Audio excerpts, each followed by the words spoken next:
On today's episode of Monetize the Mic, I am joined by Interview Connections client and our good friend, Melissa Guller. She is a course creation expert and the CEO of Wit and Wire, where she helps online business owners turn their skills and passions into profitable online courses. She is a top-rated instructor at General Assembly and on Skillshare, and she previously worked full-time for New York Times best-selling author Ramit Sethi and for Teachable, the online course creation platform. Her podcast, Everything is Teachable, became the #2 career podcast in the US. And to date, she's helped thousands of business owners through her Wit and Wire programs. Melissa, welcome to Monetize the Mic. I'm super excited to have you here. Me too. Thank you for having me. So I wanted to bring you on because our listeners tend to be coaches and consultants, agency owners. They're entrepreneurs who have, high ticket, service-based offerings. And oftentimes the idea of having a course seems really appealing, but they don't know what they don't know. They don't know where to get started. They don't know which course platform to use and how to use it and all this stuff. So I want to start there with sort of an open-ended question, for the coach who has programs where they're delivering it live, calls with clients. How do they know if a course is something that they should be creating as an alternative or additional revenue stream? I think the best indicator, if you're already selling your knowledge as a service, is to notice when you keep answering the same questions. So if you're constantly addressing the same pain points with clients, you're walking them through the same processes, you already have a course in the making, perhaps without even realizing it. And so once you start to see those trends, I think that's the first kind of light bulb moment, like maybe this could be a course. That's such a good answer, if you're always answering the same question, because if you have that course readily available, then you don't have to repeat yourself over and over again. Now, is Teachable like the best course creation platform, or is that what everyone should go use? Or are there a lot of different platforms that you would recommend based off of a certain business model? I am, of course, biased because I worked at Teachable for 4 years, but I'm very happy to give an unbiased answer because I've used a lot of different tools. I think the biggest difference to understand is the difference between a white label solution like Teachable and a course marketplace.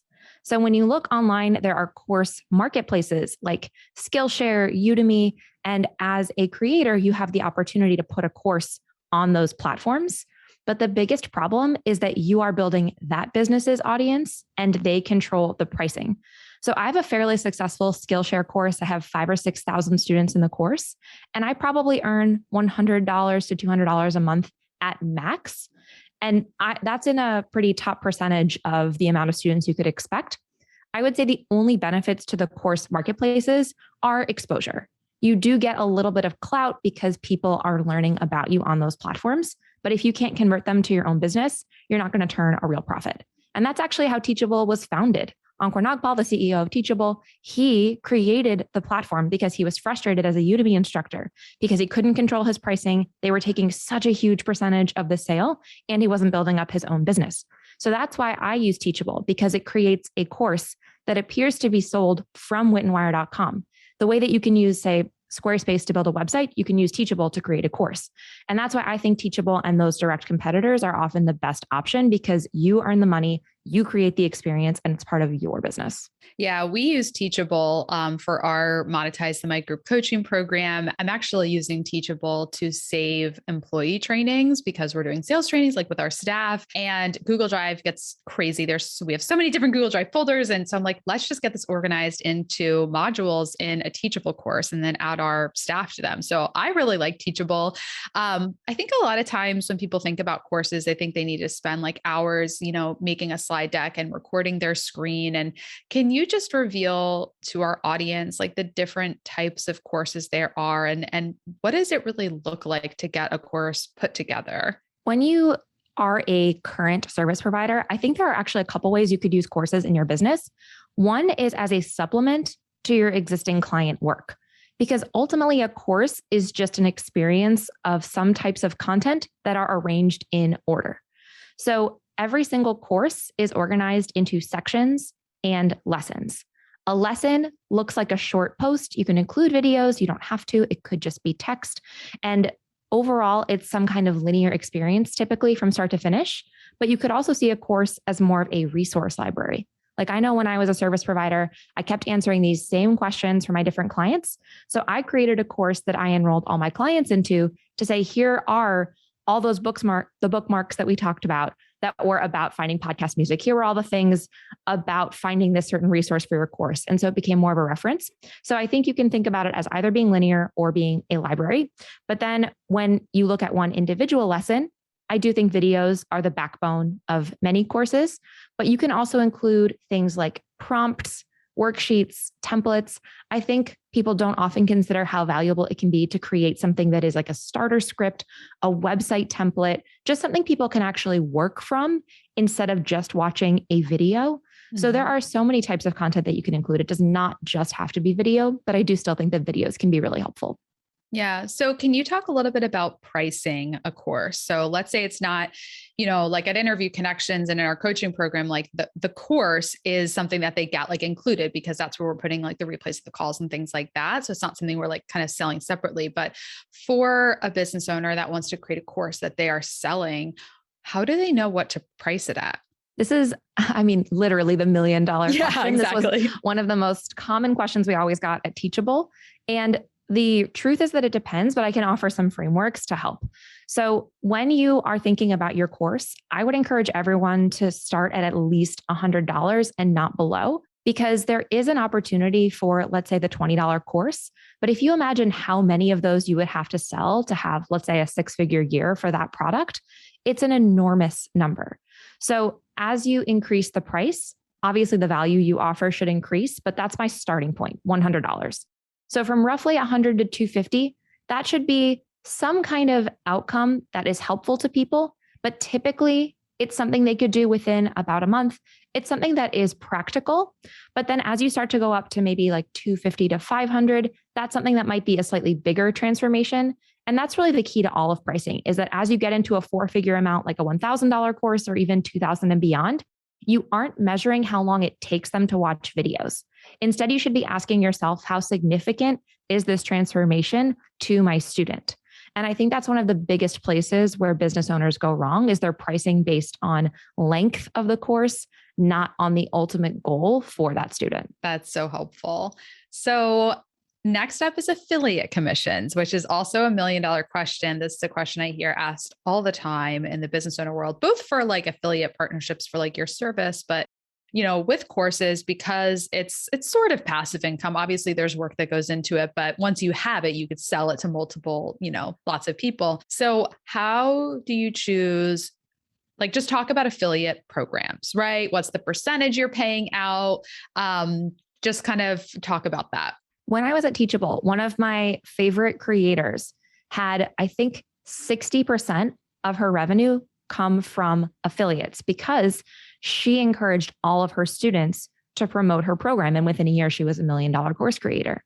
And so when people ask me about affiliate commission, I'm such a big fan, because I imagine that revenue as money you wouldn't otherwise have.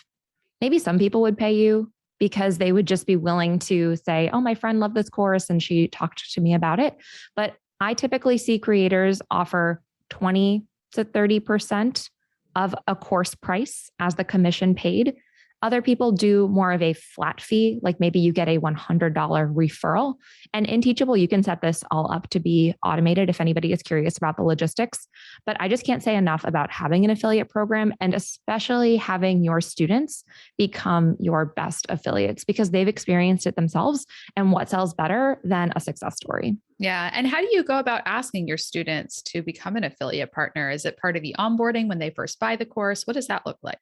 I typically remind them about a month or two in, but then when they reach the end of the course, I actually have a lesson at the end where I ask them to submit a testimonial so I can celebrate them. In my programs, it puts them in a directory of successful courses so that other students can see and kind of study what's worked well for other students. And then I ask them in that form if they would like to become an affiliate. And honestly, a lot of them end up seeking me out anyway because they're so excited and they want to promote it. So I think I'm in a unique situation. They know I'm in online business, so they know to ask me. But as a small tip, I always just go to people's website footers to see if they offer affiliate programs. And I think that as a business owner, if that is a priority for you, you could add a link to your footer as well. Awesome. Yeah. I just think a course is such a great way for people to get more buyers on their list, right? Can you talk about how to promote your course to your email list? Oh, there are so many ways. We could have a whole episode on just that. Yeah. But I think the biggest advice I can give where people maybe go wrong when it comes to selling courses is that they jump right ahead to the bigger marketing strategies like challenges and webinars. And I think those are amazing. I've used both to sell Wit and Wire's programs really successfully. But when I was first getting started, and even a few months ago when I launched a new program, instead, I think it's far better to start with a smaller group, just to reach out to your existing network to say, hey, I'm starting this new program. I'm looking for 5 freelance photographers who want to do something, 5 new first-time parents who want this. And then you get this small group, and the goal is to get paid to validate demand for your idea. And that is the step I see skipped so often. And as coaches and service providers, we're used to that kind of sales strategy, the one-on-one, the conversations. But for some reason, we don't think to apply it to our courses. So I would say for a first-time course creator, use those strategies that you're already familiar with, talk to real people, get them into a small group, have them go through it. And then once the course is developed at the end of the first round, that's where I think some of those other strategies can work really well. Maybe for some creators, having a small free challenge can work because it gives people a sense of your teaching style and you can address their earliest pain points. So the goal of that free challenge is that by the end, you've helped them with something truly valuable. And if they didn't buy your bigger course, they would still walk away feeling like your business was really supporting them and it was a huge value they got. But ideally, by the end, you've really opened their eyes to just how big this could be.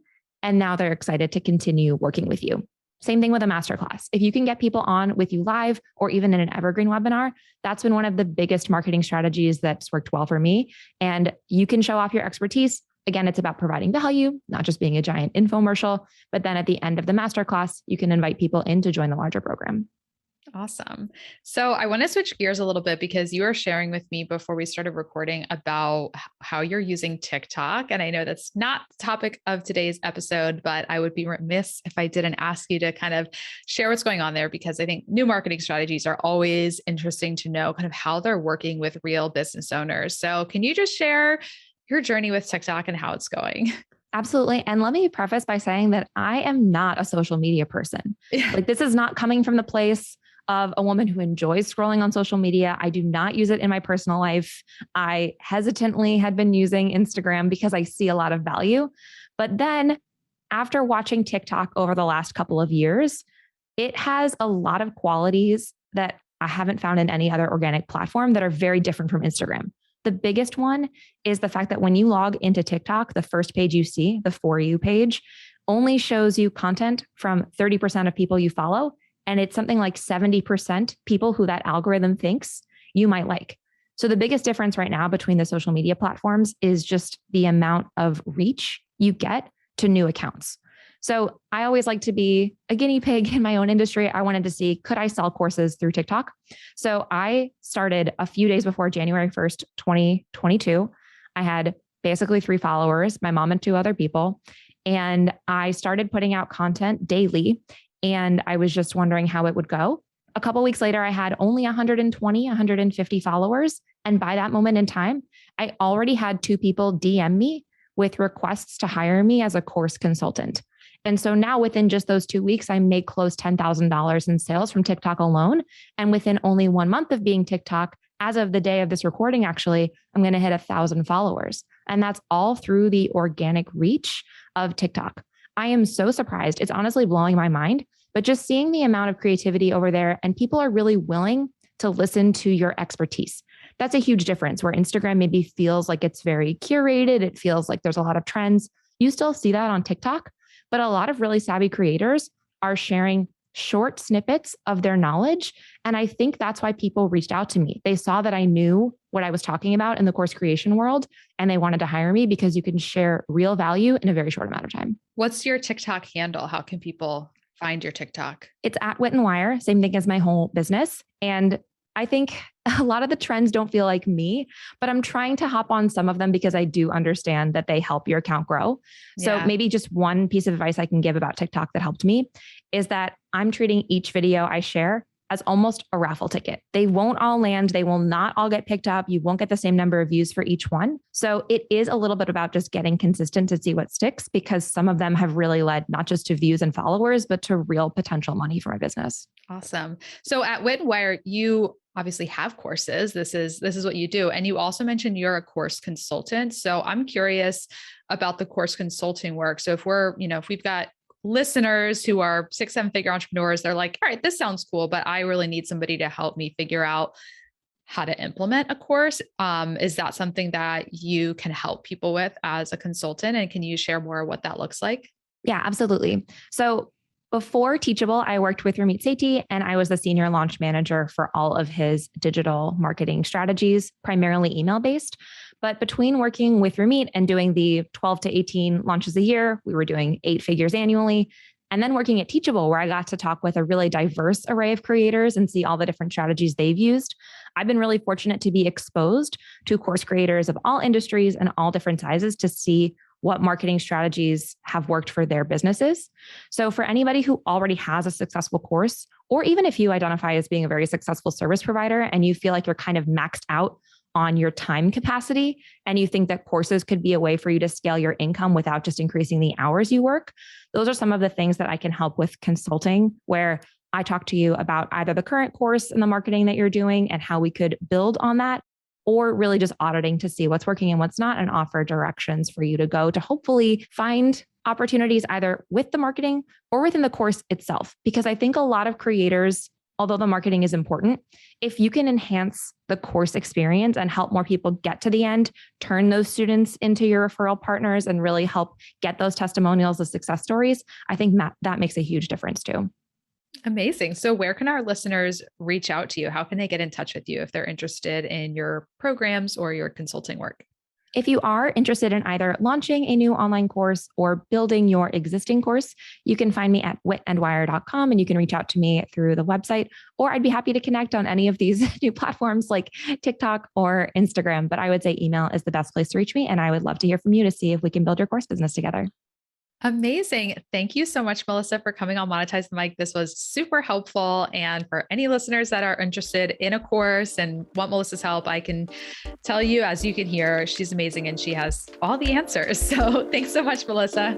Thanks for having me.